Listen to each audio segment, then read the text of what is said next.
Hello and welcome to this week's anime review where I'll be discussing Haikyū Season 2. So I posted a review of Season 1 about a week ago at this point, and I gotta say I have been consuming the anime at an alarming rate. I am currently on Season 4, Episode 5 or 6, I believe. So I'm well into towards the end of the series right now. I think from what my brother tells me, there's movies that will come out after. I think there's a movie after this Season 4 and another two like planned for the series, and that should be it. So yeah, they picked things up right where season 1 ended, following the defeat to Abajosai. Teams back home trying to work on their game when the assistant coach kind of informs them that they've been invited to take part in the training camp, which is like a week-long training camp, I believe. All the camps here I think are about a week, involving other schools, including Nekama and other schools we hadn't seen before. And as these guys are running around the neighborhood, Hanada and Kageyama separate from the group and kind of go at their own pace. Kageyama trying to keep up with Hanada. Hanada's just like, burning off as he tends to do. And as they're running, they actually see and spot the captain of the other rival school. As I said in the other video, please forgive me with the pronunciation, but I believe his name is Wakatoshi. Who they kind of run into. They kind of are like a little starstruck almost, because this is the guy that beat the team that they just lost to, I believe 3 times in a row or 2 times in a row. So it is kind of like the level above the level that they just lost. They wanted to see if they could, they talked to him for a little bit. They asked him if they could see him practice for a bit. So he's like, if he could keep up. So he chases off. It's funny because he also says that he burned off on his team. He's like, they're somewhere behind me, which I thought was a funny line. But yeah, Kageyama and Hanada follow him to his school, which looks like a gigantic, huge building. You talking about, they had horses, they had a track. It was full on like High School Musical type shit. Anyway, as they get there, they start trying to talk to him for a little bit, and there's a really interesting exchange that happens where Wakatoshi's just kind of talking about the setter for the school that just defeated them, the one that I just referred to as a pretty boy in the multiple times in the other video because I couldn't pronounce his name. Oikiwa Toru. I'm gonna call him Toru. So he's talking about him, and he's just kind of telling Kageyama that guy is like, he could have been part of any team that he's on. He will get the best out of him. Basically saying that like he'll grow anything from like sufficient soil, which I thought was an interesting line. And then Hanada, who when I was doing the season 1 review, I was looking up images for the show, obviously. And I came across an image that said Hanada death stare, and I didn't know what that was. It just looked like him staring at somebody, but I totally felt it this time, because he asks him, what does that make us then? Does that make us concrete? And then Wakatoshi's kind of like, yo, I didn't mean to offend you, but the guy that you just lost to the team that I've beaten for the past couple years, so it's, your words don't really have like that much significance to me, or that much merit to him, And all of a sudden after that, a ball comes up. Hanada, Wakatoshi's trying to reach for it as he would.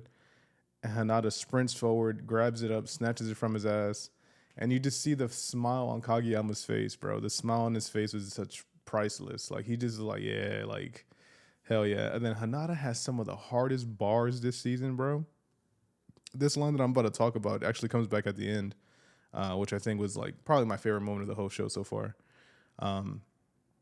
It's the most pumped I've ever been, but yeah. He kind of ends it with saying that like, my name is Shoya Hanada, and from the concrete, and I'm gonna defeat you and then go to nationals. Just a bold proclamation. And then they kind of hand him the ball and they take off. That concrete line will come into play when I finish the review, because it comes back in a big bad way that I really enjoyed. After that, they kind of sprint back, head towards their school. You see Wakatoshi kind of smiling, saying, all right, like, these guys have something about them that, like, different kind of energy that I'm looking forward to dealing with in the future. That about sums it up for episode 1. I don't want to go through episode by episode because there's like 22 or 25, I think, this season, because it's a lot. But I do want to hit some of the key points. And I think the next key point will be the new manager, or the new manager to be, Hitoko Yachi, who is this kind of like very like mild-mannered, very, she ends up, we ended up finding out that she comes from like a wealthy family, because her mom just seems like a businessman who has like a driver and stuff. So, she kind of keeps to herself. And then, the other manager asks her like, yo, do you want to be on the team? I don't think I actually talked about the manager in the other season review. Everyone's just kind of like in love with her. I think I ended up cutting that part out because the review got a little too long. But yeah, she's also a senior, and she ends up recruiting Yachi to be part of the volleyball team, which she was kind of reluctant at first, kind of iffy on the fence about it. But after, then after kind of discussing with their parents and stuff like that, or with her mom, and some encouragement from Kageyama and and Hinata, they kind of like convince her a little bit or encourage her to like join the team, which she ends up doing, which I thought I think she brings like a pretty funny presence to the show. That being said, I think she is a part of one of the most important moments of the show, episode 5, where we kind of see Kageyama and Hinata after a practice game. They're kind of still messing around with the ball, trying to hit certain techniques, this and that. And Hanada's like, all right, let's try that. Let's try this new technique. I'm trying to like try something else. And Kageyama's more on the like, we're going to do what we do. You're good at what you do. I'm good at like feeding you the ball. Like, we're going to keep this dynamic because it works. And we should just polish it rather than, create something new. Whereas Hanada's more like, I need to grow because he's seen the growth of everyone else, or at least the trying that everyone else is doing, that he also wants to like not get left behind. With that said, Kageyama kind of reverts back to his, king of the court ways and kind of says, I'll give you the pass that I deem worthy or something like that. Pushes Hinata to the ground. Yachi's there, the new manager, and she's kind of like, whoa, like you can tell that she's never experienced this at all. And honestly, I felt like Yachi in the moment because it was super uncomfortable. Like the direction of the fight was really, really good. The animation was really, really good. It felt like a legit scuffle. It felt like a legit fight. It wasn't overly dramatic with people swinging punches. It's more like, I don't know. I feel like I've experienced that before where like you see two people who like, they don't really want to hit each other. They don't really want to fight each other, but they're so passionate and in their disagreement that it's kind of like, it ends up being like almost a kind of wrestling match or like a push and pull kind of thing. So she goes to get Ryu. Ryu comes in and knocks them both the fuck out. And afterwards, I thought the dialogue between Yachi and Hinata was very interesting, where he's like, whenever I first met this guy, he's going to be my rival, which he still kind of is. And I always saw their dynamic as like a Goku Vegeta kind of, them kind of building with each other, especially in this season. But he kind of said something interesting that like once they got their thing down, he didn't see him so much as a friend, more as like a partner, which I thought was very, very sweet from Hinata to say. And then as he's riding his bike, and I didn't realize this until my brother pointed out to me, this man rides up like a mountain every day to go to school. He rides like a tough bike trail and then comes back. Like there's no wonder why he's a cardio machine, bro. He's basically Merab Dvalishvili from the UFC. But yeah, we see him kind of pedaling away with some tears coming down. Then the next day you kind of see, Daichi, Sugar, and the Ace trying to talk about they got into a fight, this and that, kind of the aftermath of a whole like unfortunate situation. And I thought it was an interesting point of discussion. We ended up seeing later on in the season that Hinata, I would say is being right, and even Kageyama kind of realized what the move was, but the timeline is so frantic. We don't really realize that like the tournament to go to nationals, or the tournament before nationals, is like right around the corner. I don't even think that much of a break before that. I think it's only like maybe a month or two, from what I understand. So I thought that was interesting. Like, what do you do in that situation? Do you kind of hone your skills in, or do you practice new techniques? And as they get into the whole training camp, you kind of see everyone on the team kind of like trying to level up. Whether it be the libero, trying to different things. He's also trying to do set passes, which I thought was kind of cool. You see the Ace doing different things, trying to hit the ball from different angles, which I thought was cool. Daichi's like low-key one of the most reliable people on there, to be honest with you. As is Ryu. Just two players that like you could count on for like never really making mistakes. Here and there they will, every once in a while, but usually they're kind of like shocked by, whatever team they're going against, and then they kind of like adjust and then go forward with their attacks. Which leaves us with Kageyama, who ends up running into, the pretty boy. And he kind of just tells him that like, yo, if you're not able to set for this guy, and, you have to like, I don't want to use the word submit at all, but you have to like, play into the person's game. Even as a setter, it's your job to set them up for success. You can't really be selfish in the moment. You can't really revert back, like he said, to the whole dictator, king of the court kind of thing, where like you're kind of letting them know that they're not good enough for your set, rather than giving them the best set for themselves, if that makes any sense. Which I thought was pretty interesting. Then we go to Hinata, who is training with Yukai, the elder Yukai, the coach's, I believe, grandfather. who was kind of like the main coach when it was the glory days of the school, the crows and stuff like that, with the little giant and stuff. Um, and he constantly refers to Hinata as Squirt, which is just such a disrespect. I've always been like I said, a taller kid. I'm 6 feet, so I'm not the tallest guy. I'm the shortest guy, but just the fact that Squirt is like such a, when you really think about it, it's such a, like a squirt of piss, like a squirt of, like, just such an insulting name. I thought was funny at the time, but I mean, even the kids are like telling them shit that like, oh, you revert, you advance from squirt to shrimp type shit. It's just funny.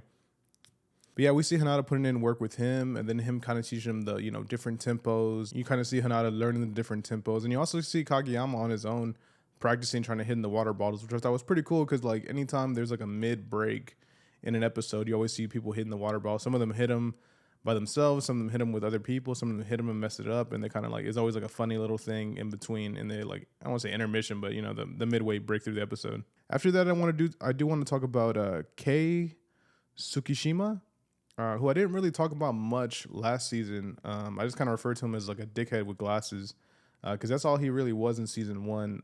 Very tall player, blondish hair, glasses, who's like kind of a dick, or kind of like a loner. Well, not really a loner because he has his boy with him, but kind of like isn't really like super enthusiastic with the team. He feels, he kind of saw him like even after the loss, he was kind of like, all right, like he was kind of level headed. He wasn't really like overly emotional like everyone else, or like didn't really feel the loss as deeply. You saw his face here and there, but it was never really like overly like done. We actually get a lot of character development on his part. You see him during the training camp. And usually after the day's done, Hinata, Kageyama, everyone else is like always trying to like practice a little bit more after the game. I mean, they're all together, what I'm saying? Players you're never gonna like see like that. So they're all asking him like, oh, you want to practice? Do you want to block for me? Do you want to do this, that? Different schools and stuff like that. And he's always kind of like, yeah, I'm done for the day, this and that. And everyone's kind of encouraging him like, yo, you should probably practice, bro. Like this is like a pretty serious thing. But he's always kind of like, it is what it is. He kind of not. There's a character in Blue Lock named Nagi, but he's not really a Nagi because he's very like, I'm not calling Nagi a dumbass, but this guy's very like intelligent. He's actively knowing what he's doing. Whereas with Nagi, I feel like he almost might be like depressed or something like that. That's what he's trying to like, not really everything's so like so much effort for him. Excuse me, but yeah, we end up learning that Tsukishima, his brother used to play for the team back in the day with the days of the little giant, and you kind of see him kind of be enthused for his little brother or for his big brother getting home after practice, this and that.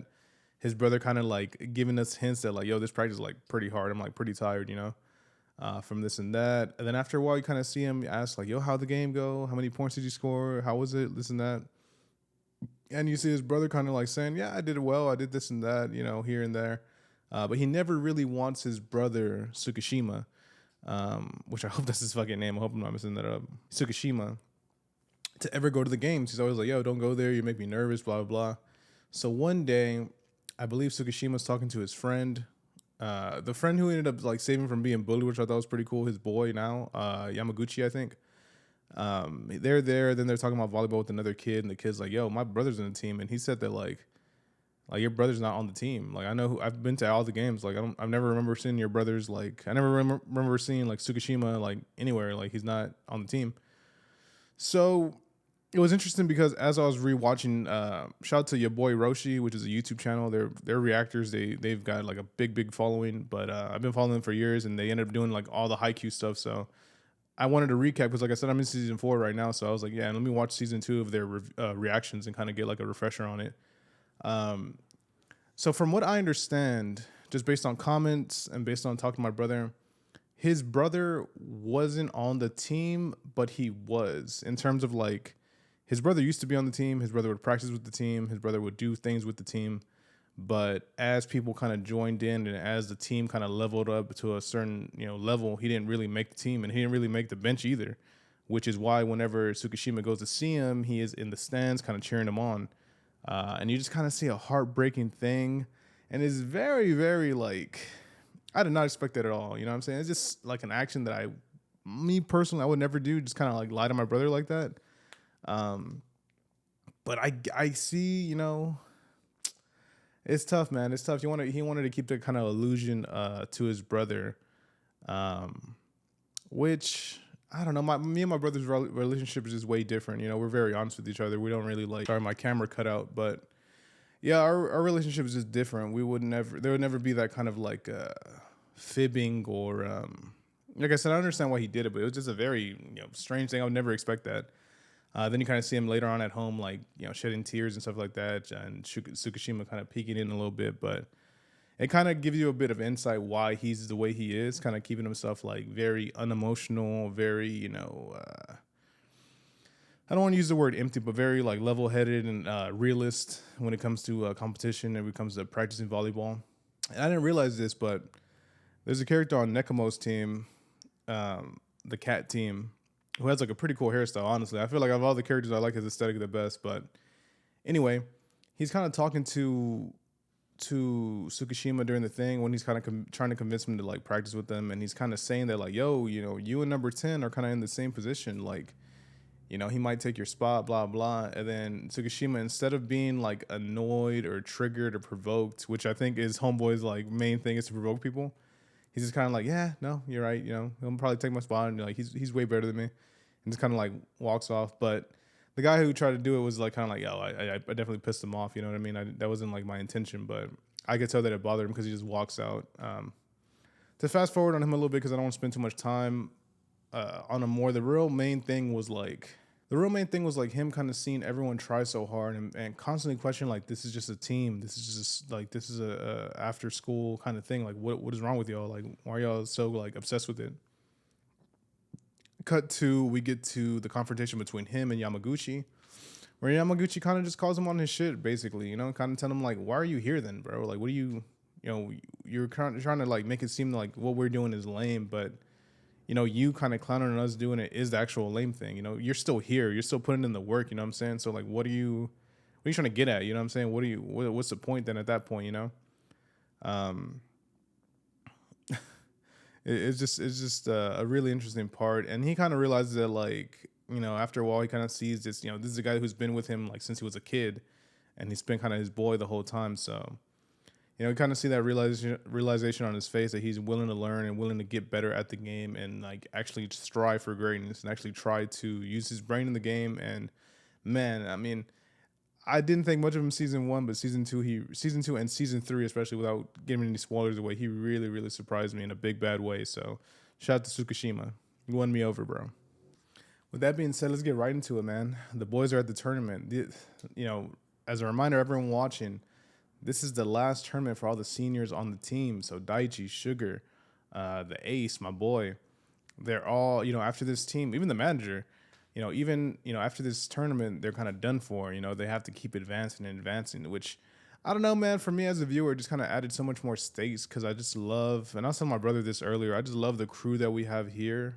Ryu, all the people I named before, Hinata, Kageyama, the coaching staff, the new manager, Yachi. I love this cast of characters, man. I really enjoy seeing our team on screen. So whenever it came to this, I was kind of like, oh my God, any game they had before, the finals was nerve-wracking. I do want to say, I think they did a good job at showing, I think they do a really good job at like showing the little things. So for example, the team that they beat in the beginning of the tournament, they're kind of like showing, how it was the previous year, with their former head captain, then him coming to see them play again like that, and him kind of motivating them throughout the game with the team. I mean, at the end, the team that lost against Hanada's team kind of give him respect and bow to him, be like, yo, thank you, like this and that. Showing these like sneaking in those little moments in the show where like, I don't know, man. I just think it's very interesting. It's just showing both sides of the coin. It's showing, obviously our team that we want to win. And then on the other side, you're showing another team that's dealing with a lot of pain after the loss. They did that very, very brilliantly. So I think the next major thing that happens would be my boy Daichi, the head captain of the team, getting injured. Which I thought, I ain't gonna lie with you, man, he was down for a little bit. I thought he might have like bit the bullet or something like that, broke his neck on some like, $1 Million Baby type beat. Like, I don't know, he was down for a little bit. He ends up getting up and, he's missing a tooth. His tooth comes out. He has like a bunch of, his face is like a little swollen.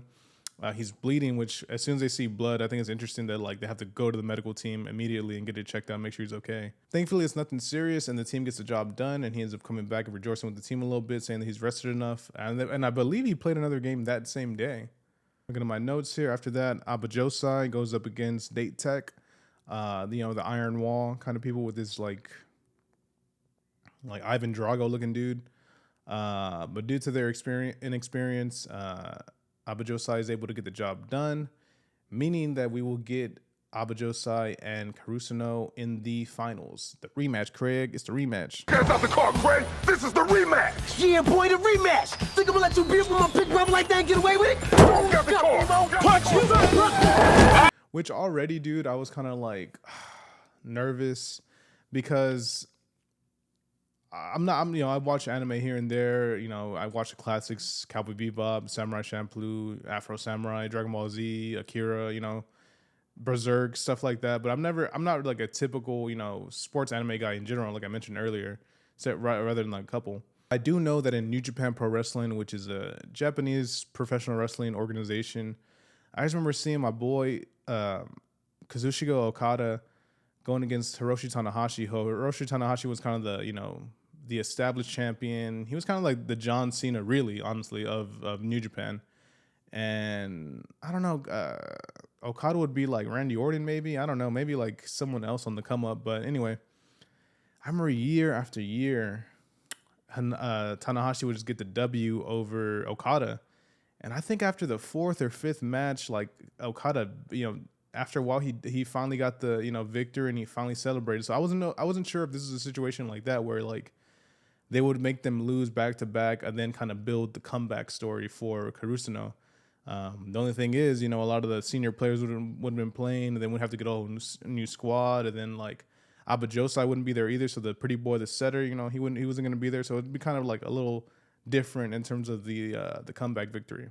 That being said, I didn't have to worry about that because our boys get the job done after a hellacious, and I mean hellacious game. On the edge of my seat, peak animation. I just remember Toru, trying to get that ball at the end, and then he falls into like the I don't even know what it was, like the table. I don't think it was a scoring table, just a table there. He kind of fumbles his way back up, and then hauls ass to like set it to somebody else already. Like constantly, like that. Those little things that they added was so intense. After that, the team you see them like.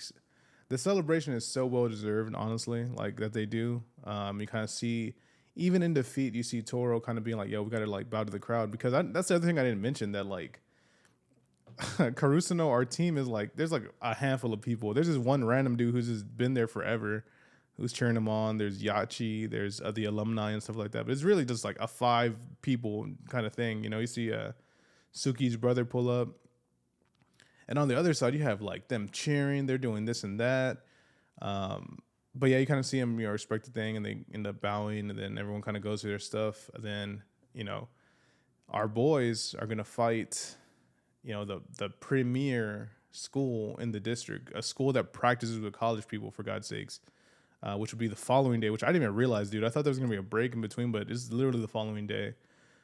Brutal schedule. I mentioned a line earlier about concrete. So after the game, Toro's kind of walking around, and then he kind of runs into Wakatoshi, which is like the main dude, the OP, really the OP person of the series so far, at least. And he kind of talks to him a little bit, and he says, you should have joined with us, bro. You made a mistake. You should have been with us, talking to Toro. And Toro's just like, nah, I did my own thing on some Miles Morales stuff. And he kind of warns him that like, yo, like, when crows attack each other, when crows attack in groups, they're very, very powerful. They could even take down an eagle, which eagle is like their animal theme. A lot of animal themes in the show in general, which I'll get into season 3, but he kind of tells him like just a warning, Then after that, we kind of go back to our team where Hanada and Kageyama are both looking at the tournament board, and Shoyo Hanada drops by far, the hardest line of the series so far. And I don't want to get this wrong. I don't want to mess up words, even though I think Netflix messed up the translation. But anyway, we will show you we can grow from concrete, which is a line that hit me so hard just because, like, without getting too much into my personal life, I grew up on the north side of Houston. Resources were not fruitful, I'd say. My family thankfully made sure I never missed a meal, for the most part. We moved around here and there, family struggles, everyone struggles really, but him saying that line, bro, and me being on the north side, I'm surrounded by concrete, there's certain areas that are like full of grass and stuff like that, especially in Houston. Houston's beautiful, beautiful city. So like, there's definitely like nature around, don't get me wrong, but from what I'd see every day would just be concrete, playing around with friends, going to like jumping on trampolines and stuff, and, be concrete driveways, or sometimes they'd cover the lawn in concrete, just so we have more areas people could park at, So him saying that before the start of season 3 hit me so hard. It was such a hard line. I posted on my story on Instagram. You guys follow me on Instagram. It just was peak, bro. Peak writing. Like I said, I don't know how the translation is. Man, what a line. What a line. Brilliantly delivered. Brilliantly sets up the 3rd season, which I'll get into, I think, maybe next week. I might do season 3 and season 4 next week, because the way me and my brother are watching it, we're watching like quite a bit every day. So I should be able to finish season 4 by the end of this week or early next week. So season 3 review might be out next week, but man, phenomenal. Absolute phenomenal season. Better than season 1 in a lot of ways in terms of character development. I mean, season 1 had to set up a lot of things, but I think fully established, fully, table set. I think they really, really delivered. I love the season so much, man. Highly recommend this show a lot. And yeah, we'll get into season 3, which I've watched already, but I haven't given my thoughts on. And I do want to do a rewatch just because I haven't. I got to get my bearing. I got to take notes. I can't be coming out with y'all, half-assed. So thank you guys so much for watching the video. Please leave a like, comment, subscribe. Yeah, I mean, let me know what you thought about season 2. Let me know what you think about the series as a whole. Be on the lookout for season 3 review. Season 1 review is up now if you want to watch it. And yeah, I look forward to flying with you guys next time. Peace.